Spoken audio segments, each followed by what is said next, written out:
ಟಿವಿ20 ಕನ್ನಡ ವಾಹಿನಿಗೆ ಸ್ವಾಗತ. ಬೆಳಗಾವಿ ಜಿಲ್ಲೆಯಲ್ಲಿ ಚರ್ಚೆಗೆ ಗ್ರಾಸವಾಗಿರುವ ಜಿಎಂ ಮೃತ್ಯುಂಜಯ ಸ್ವಾಮೀಜಿಗಳ ಅಶ್ಲೀಲ ವಿಡಿಯೋ ವೈರಲ್ ಪ್ರಕರಣಕ್ಕೆ ಸಂಬಂಧಪಟ್ಟಂತೆ ಮಡಿವಾಳೇಶ್ವರ ಮಠದ ವೀರೇಶ್ವರ ಸ್ವಾಮೀಜಿ ತೀವ್ರ ಪ್ರತಿಕ್ರಿಯೆಕೊಟ್ಟಿದ್ದಾರೆ. ದೇಗನಹಳ್ಳಿ ಗ್ರಾಮದಲ್ಲಿ ಮಾತನಾಡಿದ ಅವರು, ಈ ಘಟನೆ ಕುರಿತು ಹಲವು ಸುದ್ದಿಗಳು ಹರಿದಾಡ್ತಾ ಇದೆ, ಆದರೆ ಅವುಗಳನ್ನ ಪ್ರತ್ಯಕ್ಷವಾಗಿ ಯಾರೂ ಕೂಡ ದೃಢಪಡಿಸಿಲ್ಲ ಅಂತ ಹೇಳಿದ್ರು. ಆದಾಗ್ಯೂ ಇಂತಹ ವಿವಾದಗಳಿಂದ ಸಮಾಜದ ಗೌರವಕ್ಕೆ ಧಕ್ಕೆಯಾಗಿದೆ ಅಂತ ವಿಷಾದ ವ್ಯಕ್ತಪಡಿಸಿದ್ದಾರೆ. ಪಂಚಮಸಾಲಿ ಪೀಠದ ಮೂಲಕ 2A ಮೀಸಲಾತಿ ಹೋರಾಟದಲ್ಲಿ ಜಿಎಂ ಮೃತ್ಯುಂಜಯ ಸ್ವಾಮೀಜಿಗಳು ಪ್ರಮುಖ ಪಾತ್ರ ವಹಿಸಿ ಪ್ರಖ್ಯಾತಿ ಪಡೆದಿದ್ರು. ಆದರೆ ಹೋರಾಟವನ್ನ ರಾಜಕೀಯ ವ್ಯಕ್ತಿಗಳೊಂದಿಗೆ ನಡೆಸಿದ್ರೆ ಅದರ ದಿಕ್ಕು ತಪ್ಪುವ ಸಾಧ್ಯತೆ ಇದೆ ಅಂತ ಎಚ್ಚರಿಸಿದ್ರು. ಲಿಂಗಾಯತ ಸಮಾಜವು ಸರಳ ಮತ್ತು ಮುಗ್ಧ ಸಮಾಜವಾಗಿದ್ದು ಯಾರೇ ಹೋರಾಟಕ್ಕೆ ಮುಂದಾದರೂ ಕೂಡ ಬೆಂಬಲಿಸುವ ಗುಣ ಹೊಂದಿದೆ. ಆದರೆ ಇಂತಹ ಘಟನೆಗಳಿಂದ ಸಮಾಜಕ್ಕೆ ಅನ್ಯಾಯವಾಗಿದ್ದು ಸಮುದಾಯವನ್ನ ಸಂಕಷ್ಟಕ್ಕೆ ತಳ್ಳಲಾಗಿದೆ ಎಂದು ಹೇಳಿದರು. ಸಮಾಜ ನನ್ನದು ಅಂತ ಹೇಳಿದ ಸ್ವಾಮೀಜಿಗಳೇ ಇಂದು ಸಮಾಜಕ್ಕೆ ನೋವು ತಂದಿದ್ದಾರೆ ಎಂದು ಟೀಕಿಸಿದ ಅವರು, ಈ ಘಟನೆಯಿಂದ ಎಲ್ಲ ಸ್ವಾಮೀಜಿಗಳಿಗೆ ಮುಜುಗರ ಉಂಟಾಗಿದೆ ಎಂದಿದ್ದಾರೆ. ಆಚಾರ ವಿಚಾರಗಳ ಮೇಲೂ ಕೂಡ ಪರಿಣಾಮ ಬೀರಿದ್ದು ಇದು ದುಃಖದ ಸಂಗತಿಯಾಗಿದೆ ಎಂದಿದ್ದಾರೆ. ಇಂತಹ ಘಟನೆಗಳ ವಿರುದ್ಧ ಎಲ್ಲ ಸ್ವಾಮೀಜಿಗಳು ಹಾಗೂ ಸಮಾಜ ಒಗ್ಗಟ್ಟಾಗಿ ಹೋರಾಟ ನಡೆಸುವುದು ಅಗತ್ಯವಾಗಿದೆ ಅಂತ ವೀರೇಶ್ವರ ಸ್ವಾಮೀಜಿ ಕರೆಕೊಟ್ಟಿದ್ದಾರೆ. ಓಂ ಶ್ರೀ ಗುರು ಬಸವಲಿಂಗ ನಮಃ. ಜಯ ಮೃತ್ಯುಂಜಯ ಸ್ವಾಮಿಗಳ ಬದ್ದಲ್ಲ ಹೊಸ ಸುದ್ದಿಗಳು ಬರ್ತಾ ಇದ್ದದ್ದು ನೀವೆಲ್ಲ ನೋಡಿ ನಾನು ಕೇಳ್ತಾರೆ. ನಾವು ಸುದ್ದಿಗಳು ನೋಡತ್ತೇವೆ. ನಾವು ನೋಡಿದ್ದ ಸುದ್ದಿ, ನೀವು ನೋಡಿದ ಸುದ್ದಿ ಪ್ರತ್ಯಕ್ಷ ಕಂಡು ಯಾರು ನೋಡಿಲ್ಲ. ಬಟ್ ಹಿಂದಿನ ದಿನಮಾನಗಳಲ್ಲಿ ಸ್ವಲ್ಪ ನೋಡಿದ್ದಾದ್ರೆ ಅವರು ಪಂಚಮಸಾಲಿ ಜಗದ್ಗುರು ಪೀಠ, ಕೂಡಲ ಸಂಗಮದ ಪಂಚಮಸಾಲಿ ಜಗದ್ಗುರು ಪೀಠ, ಜಗದ್ಗುರು ಪೀಠವನ್ನು ಇಟ್ಟುಕೊಂಡು ಎಲ್ಲ ಕಡೆ ಹೋರಾಟ, ಪಂಚಮಸಾಲಿ 2A ಮೀಸಲಾತಿ ಸಂಬಂಧ ಹೋರಾಟ ಮಾಡಿ ಅನೇಕ ಪ್ರಖ್ಯಾತಿಯನ್ನು ಪಡ್ಕೊಂಡ್ರು. ಪ್ರಖ್ಯಾತಿಯನ್ನು ಪಡೆದುಕೊಂಡಿರ್ತಕ್ಕಂಥ ಸಂದರ್ಭದಲ್ಲಿ ಅವ್ರು ಬಹಳ ವಿಶೇಷವಾಗಿರ್ತಕ್ಕಂಥ ಜಗದ್ಗುರು ಪಂಚಮ ಪೀಠ ಹೆಂಗಾಗಿತ್ತು ಅಂತಂದ್ರೆ, ಅವ್ರಿಗೆ ಒಬ್ಬ ಪ್ರಧಾನ ಮಂತ್ರಿ ಹಂಗಿದ್ದ ಒಬ್ಬ, ಹಂಗ ನಾನೇ ಒಬ್ಬ ಪ್ರಧಾನ ಮಂತ್ರಿ ಈ ಎಲ್ಲ ಪೀಠಕ್ಕೆ ಅನ್ನುವಂತ ಒಂದು ಭಾವನೆ ಬಂದ್ಬಿಟ್ಟಿತ್ತು ಅವರಲ್ಲಿ. ನಾವು ಆ ಸಲ ಭಾವನೆಯನ್ನ ಇಳಿಸಬೇಕು ಅಂತ ಪ್ರಯತ್ನ ಮಾಡಿದೀವಿ. ಇದೆಲ್ಲ ಬ್ಯಾಡ್ರಿ, ಮತ್ತ ಎಲ್ಲರನ್ನು ಒಳಗೊಂಡ ಎಲ್ಲರನ್ನು ಕರ್ಕೊಂಡ ನಮ್ಮ ಎಲ್ಲ ಸ್ವಾಮೀಜಿಯವರ ಕೂಡಿ ಹೋರಾಟ ಒಂದು ಮಾಡೋಣ. ಮತ್ ನೀವೆಲ್ಲ ಪ್ರತ್ಯೇಕವಾಗಿ ಪ್ರತ್ಯೇಕ ರಾಜಕೀಯವ್ರನ್ನ ಇಟ್ಕೊಂಡ ರಾಜಕೀಯವ್ರ ಅಷ್ಟೊಂದು ಹೋರಾಟ ಮಾಡೋದು ಚಲೋ ಅಲ್ಲ. ರಾಜಕೀಯ ಯಾವಾಗ ಮುನಿಸ್ತಾರೋ ಯಾವಾಗ ಎಬ್ಸ್ತಾರೋ ಗೊತ್ತಿಲ್ಲ. ಆ ನಿಟ್ಟಿನ ನಾನು ಕಲ್ಪನೆ ಕೊಟ್ಟಿದ್ದಿತ್ತ. ಬಟ್ ಅದಕ್ಕೆ ಕಿವಿಗೊಡ್ಲಿಲ್ಲ. ಯಾಕೆ ಕಿವಿಗೊಡ್ಲಿಲ್ಲ ಅಂತ ಕೇಳಿದ್ರೆ, ಎಲ್ಲ ರಾಜಕೀಯವ್ರ ಜೊತೆ ಅವ್ರ ಹಿಂಬಾಲ ಇರುವಂತ ಸಂದರ್ಭದಲ್ಲಿ ಇವ್ರೇನಾ ಇವ್ರು ಯಾವ ಸ್ವಾಮೀಜಿ, ಇವೆಲ್ಲ ಯಾವ ಸೀಮಿತ ಅಂತ ಒಂದು ವಿಚಾರ ಮಾಡ್ಕೊಂಡು ಕಚ್ಚಿಂದ ಅವ್ರು ಹಾಗೆ ತನ್ನ ವೇದಲ್ಲಿ ಬೆಳೆದು ಬಂದಿರುವಂತ ಸಂದರ್ಭದಲ್ಲಿ ಮುಂದೆ ಕಾಶ್ಯಪ್ಪನವರು ಮತ್ತು ಯತ್ನಾಳ್ ಅವರು ಕೂಡಿರುವಂತ ಸಂದರ್ಭದಲ್ಲಿ ಅವರು ಕೂಡಿ ಹೋರಾಟ ಮಾಡಿದ್ರು. ಅಕಸ್ಮಾತ್ ಏನೋ ರಾಜಕೀಯ ಯಾವಾಗ ಬದಲಾವಣೆ ಆಕತಿ, ಯಾರು ಎಲ್ಲಿ ಹೋಗ್ತಾರೋ ಯಾರು ಗೊತ್ತಿಲ್ಲ. ಅಂತ ಸಂದರ್ಭದಲ್ಲಿ ಕಾಶ್ಯಪ್ಪನವರು ಮತ್ತು ಇವರು ಕಾಶ್ಯಪ್ಪನವರು ಯತ್ನಾಳ್ ಅವರು ಬೇರೆ ಬೇರೆ ಆದಾಗ ಇವ್ರು ಮತ್ತೇನ್ ಮಾಡ್ರು ಅಂತ ಕೇಳಿದ್ರೆ, ಕಾಶ್ಯಪ್ಪನವ್ರು ಬೆನ್ನ ಹತ್ತಾರೆ. ಕಾಶ್ಯಪ್ಪನವ್ರ ಬೆನ್ನ ಹತ್ತಿರದಾದ್ರೂ ಕೂಡ ಒಂದು ಮಾತನ್ನ ನಿಮ್ಮ ವಿಡಿಯೋದ ಮುಖಾಂತರ ಒಂದು ಮಾತು ಹೇಳಿದೆ. ಯಾಕಂತ ಕೇಳಿದ್ರೆ, ಕಾಶ್ಯಪ್ಪನವರು ಇವತ್ತು ದಿನ ಬಿಟ್ಟು ಬಂದಿರ್ತಕ್ಕಂಥ ಪಕ್ಷವನ್ನು ಬಿಟ್ಟು ಬಂದಿರ್ತಕ್ಕ ಒಬ್ಬ ವ್ಯಕ್ತಿ. ಕೇವಲ ಅವನ್ನ ಹಿಡ್ಕೊಂಡು ಹೋರಾಟ ಮಾಡೋದ್ರಿಂದ ಸರಿಯಲ್ಲ.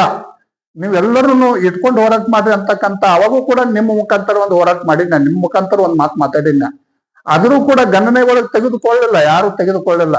ಇವೆಲ್ಲ ಹಿಂಗೆ ಯಾಕ ಅಂತ ಕೇಳಿದ್ರ, ಒಬ್ಬ ಸ್ವಾಮೀಜಿ ಅವರು ಇವತ್ತಿನ ಪಂಚಪೀಠದಲ್ಲಿ ಇರ್ತಕ್ಕಂಥ ಕೂಡಲ ಸಂಗಮದ ಪಂಚಪೀಠದಲ್ಲಿರ್ತಕ್ಕಂಥ ಒಬ್ಬ ಸ್ವಾಮೀಜಿ ಅವರು, ಆ ಸ್ವಾಮೀಜಿ ಅವರು ಇವತ್ತಿನ ದಿವಸ ಹಲವಾರು ಅದನ್ನೆಲ್ಲ ಪಂಚಪೀಠವನ್ನು ತೊರೆದ ಅಥವಾ ಕೂಡಲ ಸಂಗಮದ ಪೀಠವನ್ನು ತೊರೆದು ನಾನೇ ಒಬ್ಬ ದೊಡ್ಡ ವ್ಯಕ್ತಿ ಅಂತಕ್ಕಂಥ ತಿಳ್ಕೊಂಡ್ರೆ, ರಾಜಕೀಯವರು ಎಲ್ಲಿ ಹೇಳ್ತಾರೋ ಅಲ್ಲಿ, ಅವ್ರು ಎಲ್ಲಿ ರೂಮ್ ಕೊಡ್ತಾರೋ ಅಲ್ಲಿ, ಅವ್ರು ಯಾವ ಗೆಸ್ಟ್ ಹೌಸ್ ಹೇಳ್ತಾರೋ ಅಲ್ಲಿ ಆ ಗೆಸ್ಟ್ ಹೌಸ್, ಯಾವ ಒಂದು ಬೆಳಗಾವಿ ಇರ್ಬೋದು, ಎಲ್ಲಿ ವಿಜಾಪುರ ಇರ್ಬೋದು, ಮತ್ತೊಂದಿರ್ಬೋದು, ಅಥವಾ ರಾತ್ರಿ ಎಲ್ಲರೂ ಚಲೋ ಭಕ್ತರ ಮನೆ ಆ ಯಾರ್ಯಾರ ಒಬ್ಬ ರೂಮ್ ಚಲೋ ಇತ್ತಂದ್ರ ರಾತ್ರಿ ಅಲ್ಲಿ ಹೋಗಿ ಆ ರೂಮ್ ಬಡದ ಕೇಸಿಂದ ಕೇಳಿ ಅಲ್ಲಿ ಮಲಗೋದ. ಈ ಒಂದು ಸನ್ನಿವೇಶ ಹೊಂಟ್ರವ. ಒಬ್ಬ ಸ್ವಾಮೀಜಿಯವರ ಯಾವ ಪ್ರಕಾರ ಇರಬೇಕು ಆ ಪ್ರಕಾರ ಉಳ್ಳಾಕ ಪ್ರಯತ್ನ ಮಾಡಲ್ಲ ಅವ್ರ.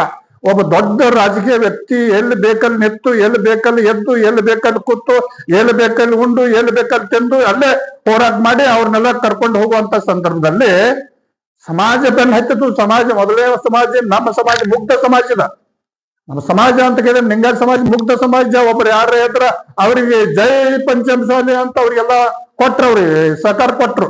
ಎಲ್ಲಿ ಹೋಗಿ ಮುಟ್ಟೈತಿ, ಇವ್ರು ಯಾವ ನಡೆ ಐತಿ, ಇವ್ರು ಯಾವ್ದು ವಿಚಾರ ಐತಿ, ಇವ್ರ ವಿಚಾರಕ್ಕೆ ನಾಳೆ ಒಂದ್ ಸ್ವಲ್ಪ ಫೇಲ್ ಆದಿತ್ತೇನ, ಇವ್ರನ್ನ ಹೆಂಗಿಡ್ಬೇಕು ಅಂತ ಸಮಾಜ ಗೊತ್ತಿಲ್ಲ. ಸಮಾಜ ಮುಗ್ಧ ಸಮಾಜ ಇರುವಂತ ಸಮಾಜದಲ್ಲಿ ಸಮಾಜವನ್ನ ಬಲಿಪಶು ಮಾಡಿರ್ತಕ್ಕಂಥ ಒಬ್ಬರು ಸ್ವಾಮೀಜಿ ಅಂತ ನಾ ಇವತ್ತಿದ್ದು ಹೇಳಕ್ ಪ್ರಯತ್ನ ಮಾಡ್ತೇನೆ. ಯಾಕ ಅಂತ ಕೇಳಿದ್ರೆ ಸಮಾಜ ನಂದೇ ಅಂತಕ್ಕಂಥ ಇಡೀ ಸಮಾಜನ ಬಲಿಪಶು ಮಾಡಿರುವಂತಕ್ಕಂಥ ಇವತ್ತಿನ ದಿವಸ ಸಮಾಜ ಎಲ್ಲಿ ಹೋಗ್ಬೇಕ್ರಿ? ಇವತ್ತಿನ ದಿವಸ ಸಮಾಜ ಯಾರ್ದು ಕೇಳ್ಬೇಕ್ರಿ? ಇವತ್ತಿನ ದಿವಸ ನಮ್ಮಂತ ಸಮಾಜದಲ್ಲಿ ನಾವೊಬ್ಬರು ಹುಟ್ಟಿರ್ತಕ್ಕಂಥ ಸಣ್ಣ ಸಮಾಜಗಳು, ಸಮಾನ ಸಮಾಜ ಮಾತಾಡಿ ಕೂಡ ಬಹಳ ಕಷ್ಟ ಆಗೈತಿ ಒಂದ್ ಕಾಲದಾಗ. ನಮ್ಮದ್ ಕಷ್ಟ ಸಣ್ಣವ್ರು ನಾವು. ಯಾಕಂತ ಕೇಳಿದ್ರೆ ನಮ್ದು ಯಾರು ಕೇಳಂಗಿಲ್ಲ. ಕೇಳದೇ ಇರ್ತಕ್ಕಂಥ ಸಣ್ಣ ಸಮಾಜದವ್ರು ಸಣ್ಣವ್ರ ಹಾಕಿಸಿಂದ ಬದುಕುವಂತ ಸಂದರ್ಭದಲ್ಲಿ ನಮಗೂ ಕೂಡ ಕೆಟ್ಟ ಘಟನೆಗಳಾಗಿದಾವ. ಯಾಕಂತ ಕೇಳಿದ್ರೆ ನಮ್ಮನ್ನು ಅದೇ ದೃಷ್ಟಿಕೋನ ಅಳಿತಾರ ಜನ, ಅದೇ ದೃಷ್ಟಿಕೋನದಾಗ ನೋಡ್ತಾರ ಜನ. ನಾವೇನು ಹೋಗ್ಬೇಕ್ರಿ? ಏನ್ ಮಾಡ್ಬೇಕು ನಾವ್ ಇವತ್ತಿನ ದಿನ? ನಾವ್ ಯಾರನ್ನ ಕೇಳ್ಬೇಕು? ಯಾವ ಸಮಾಜದವ್ರು ಕೇಳಕ್ ಹೋತು ಏನ್ ಬಿಡ್ತಾ ಎಲ್ಲಾರು ಅವ್ರ ಅನ್ನುವಂತ ಶಬ್ದ ಬರ್ತಾವ. ಇವ್ರು ಮಾಡಿರ್ತಕ್ಕಂಥ ಘಟನೆ ಅಪಾರವಾಗಿರ್ತಕ್ಕ ಸಮಾಜ ಕೆಟ್ಟ ಘಟನೆಯನ್ನು ತಂದು ಕೊಟ್ರ. ಇಂಥ ಸಂದರ್ಭದಲ್ಲಿ ನಮ್ಮಂತವ್ರು ಎಲ್ಲಿ ಹೋಗ್ಬೇಕು? ನಮ್ಮಂತ ಅಳಲನ್ನು ಯಾರಿಗೆ ಹೇಳ್ಬೇಕು? ನಮ್ಮಂತ ದುಃಖವನ್ನು ಯಾರು ಹೇಳ್ಬೇಕು? ನಮ್ಮಂತ ದುಃಖವನ್ನು ಯಾರು ತೋರ್ಕೋಬೇಕು ಅಂತಕ್ಕಂಥ ನಮಗೂ ಕೂಡ ಸಂದಿಗ್ಧ ಪರಿಸ್ಥಿತಿ ಇವತ್ತಿನ ದಿನ ಆಗೈತೆ.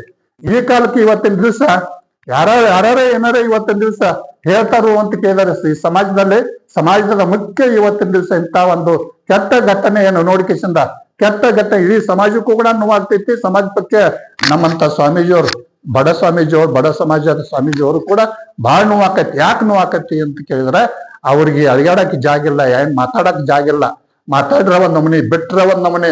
ಎಲ್ಲಿ ಸಮಾಜದಾಗ ಹೋಗ್ತೀರಿ ಅಂತ ಕೇಳಿದ್ರೆ ಅವರು ಎತ್ತುಗಳ ತಿಳ್ಕೊತಾರ. ಈಗ ನಮ್ಮ ನಡೆ ಏನಾಗೈತಿ ಅಂತ ಕೇಳಿದ್ರೆ ಕುಂಠಿತಾಗೈತೆ.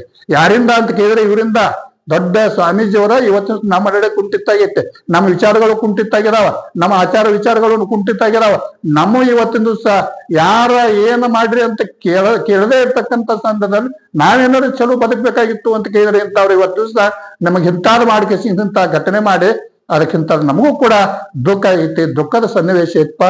ಇನ್ನು ಏನು ಕೇಳಿಪ್ಪ ಅಂತ ಒಂದ್ 2 ಮಾತು ನನಗೆ ಹೇಳುವಂತ ಪ್ರಸಂಗ ಬರ್ತದೆ. ಎಲ್ಲರ ಮುಗ್ದಾಗಿ ನಾ ಬಾಯಿ ಬಿಡದೇ ಇರ್ತಕ್ಕಂಥ ಪರಿಸ್ಥಿತಿ ಒಳಗೆ ಏನೋಪ್ಪ ನೀನ್ ನನ್ನ ಮುಂದೆ ಬಂದ ಟಿವಿ ತೊಗೊಂಡ್ ಬಂದ ಏನ್ರಿ ಅಂತ ಕೇಳ್ತೆ ಅಂದ್ರೆ ಕೇಳ್ತೆ ಅನ್ನುವಂತ ಸಂದರ್ಭಕ್ಕೆ ಕೇಳ್ತೆ ಅನ್ನುವಂತ ಮಾತಿಗೆ 2 ಮಾತು ಬಿಡ್ಬೇಕಾಗಿತ್ತು. ಈತ ನಂದು ಹೇಳಿಕೆ ಅಂತ ನಿಮ್ ಕೈ ಮುಗಿ ಹೇಳ್ತಾರೆ. ವೀರೇಶ್ವರ ಸ್ವಾಮಿಗಳು ಮೇಡಮ್. ಪ್ರಕರಣದ ಕುರಿತು ಮುಂದಿನ ಬೆಳವಣಿಗೆಗಳ ಬಗ್ಗೆ ಸಾರ್ವಜನಿಕರ ಗಮನ ಕೇಂದ್ರೀಕೃತವಾಗಿದೆ. ಕನ್ನಡಿಗರ ಮೆಚ್ಚಿನ ನಿಮ್ಮ TV20 ಕನ್ನಡ ವಾಹಿನಿ ಇದೀಗ ಟಿವಿಯಲ್ಲಿ ಲಭ್ಯ. ಕರ್ನಾಟಕ ಮತ್ತು ದೇಶ ವಿದೇಶದ 360 ಡಿಗ್ರಿ ಸುದ್ದಿ ವಿವರವನ್ನ ಪಡೆಯುವುದಕ್ಕೆ TV20 ವಾಹಿನಿಯನ್ನು ಲೈಕ್ ಮಾಡಿ, ವಿಡಿಯೋಗಳನ್ನು ಶೇರ್ ಮಾಡಿ, ಕಮೆಂಟ್ ಮಾಡಿ, ಸಬ್ಸ್ಕ್ರೈಬ್ ಮಾಡಿ. HCN ಕೇಬಲ್ 842 ನಂಬರ್ನಲ್ಲಿ ಹುಕ್ಕೇರಿ ತಾಲೂಕು ಹಾಗೂ ಸಂಕೇಶ್ವರದ ಸುತ್ತಮುತ್ತಲಿನ ಹಳ್ಳಿಗಳಲ್ಲಿ ಲಭ್ಯ. PCN ಕೇಬಲ್ 129 ನಂಬರ್ನಲ್ಲಿ ಹಾರುಗೆರೆ ಸುತ್ತಮುತ್ತಲಿನ ಹಳ್ಳಿಗಳಲ್ಲಿ ಲಭ್ಯ. ರಾಯಬಾಗ್ ಡಿಜಿಟಲ್ ಚಾನೆಲ್ ಕೇಬಲ್ 80ನೇ ನಂಬರ್ನಲ್ಲಿ ರಾಯಬಾಗ ತಾಲೂಕಿನ ಸುತ್ತಮುತ್ತಲಿನ ಹಳ್ಳಿಗಳಲ್ಲಿ ಲಭ್ಯ. UDCN ಕೇಬಲ್ ನೆಟ್ವರ್ಕ್ ಉಗಾರ ಸುತ್ತಮುತ್ತಲಿನ ಹಳ್ಳಿಗಳಲ್ಲಿ ನಿಮ್ಮ TV20 ಕನ್ನಡ ವಾಹಿನಿಯೂ ಲಭ್ಯ.